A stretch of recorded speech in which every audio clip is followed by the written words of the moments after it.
kita yang tidak dibayarkan hutangnya. Mana pilihan yang lebih baik? Memaafkan atau kita ingin mengambil saja nanti pahalanya, kita tidak maafkan nanti supaya kita nanti bisa dapat pahala dia di akhirat. Ya. Allah Subhanahu wa taala menyebutkan dalam ayatnya, wa in kana zu usratin fanadhiratun ila maisarah. Kalau engkau melihat ada orang tidak mampu bayar hutang tapi dia jujur, maka berikanlah dia tempo. Jadi tergantung nih situasinya. Kita lihat ada orang yang kita mau lakukan perjalanan, dia memang tidak mampu bayar hutang, memang miskin, maka kata Allah, berikanlah dia maisarah, tempo. Jadi kita mengatakan boleh bayar saja nanti kapan ada uang. Itu setiap hari kita dianggap bersedekah seperti sejumlah hutang yang telah kita berikan tempo. Berapa hutang kita? 500.000. Kata Rasulullah dalam hadis, setiap hari semenjak kita beri tempo itu, sebenarnya sudah jatuh temponya, tapi kita perpanjang lagi ya, nanti kapan ada uang lah. Kita dianggap tertulis bersedekah sejumlah hutang itu. Jadi seperti setiap hari kita bersedekah sebanyak 500.000 setiap hari. Nah, itu pilihan pertama. Pilihan kedua, wa anta'fu wa in kana zu usratin fanadhiratun ila maisarah wa anta saddaqu khairul lakum in kuntum ta'lamun. Seandainya engkau mensedekahkan hutangmu, maka khairul lakum, itu lebih baik untukmu. Kalau seandainya in kuntum ta'lamun, engkau tahu. Maksudnya, kalau kita lihat betul-betul dia enggak sanggup bayar lagi, maka bersedekahlah, maafkanlah hutangmu.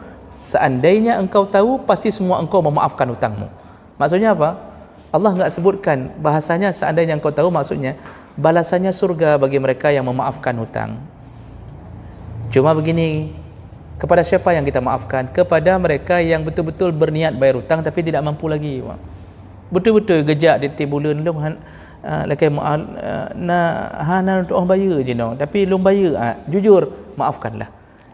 Tapi orang yang kedua yang tidak ada rencana bayar hutang, rumah semakin besar, mobil ganti-ganti, kenderaan macam model, hutang hana bayar, yang model begini, itu yang tadi dikatakan, tidak perlu maafkan. Kalau ketemu bilang saja kita jumpa di akhirat, siap-siap pahalamu untukku di akhirat, siap-siap. Ini orang yang rencana tidak bayar hutang. Ya. Jadi pilihannya terserah apa yang melakukan, lihat kondisi siapa dia. Ya. Sama. Kalau kita sudah memaafkan, apakah dia hilang dosanya? Misal dia pernah mengupat kita atau mengejek kita, lalu kita memaafkannya, apakah dia sudah lepas dosa? Tidak. Memaafkan itu pahalanya bagi orang yang memaafkan. Kalau dia tergantung niatnya, dia enggak ada rencana minta maaf. Sampai sekarang semenjak kita memaafkan dia mentang dalam abah je, ayo kalau kau maafkan hebat tak ji. Enggak ada rencana minta maaf. Dia dibangkitkan sesuai dengan niat. Innamal a'malu binniat. Bukan gara-gara kita maafkan dia sudah lepas dosa.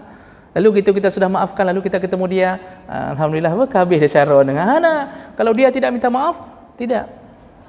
Begitu juga orang memaafkan hutang, kalau lupa maaf hutang, kita yang dapat pahala memaafkan, tapi dia belum tentu menghilangkan dosanya selama dia tidak ada rencana bayar hutang. Cuma begini Bapak Ibu, kalau memaafkan hutang itu baru disebut maaf. Kalau nanti dikembalikan hutang kita tidak terima lagi, itu baru disebut memaafkan. Ini begitu dia bawa lagi hutang udah lama, udah 10 tahun, lalu dia bawa 4-5 juta kanapeng, alhamdulillah. Lalu kita katakan sebenarnya kalau lupa maaf, man kana kanintat lagi nyo, kakak dah cok si balik. Hanya maafnya. Itu tidak disebut memaafkan. Yang disebut memaafkan begitu dia antar langsung sudah saya maafkan. Itu yang disebut memaafkan. Jadi jangan terima lagi. Kalau terima lagi itu mana ada, itu cilet-cilet saja itu. Ya.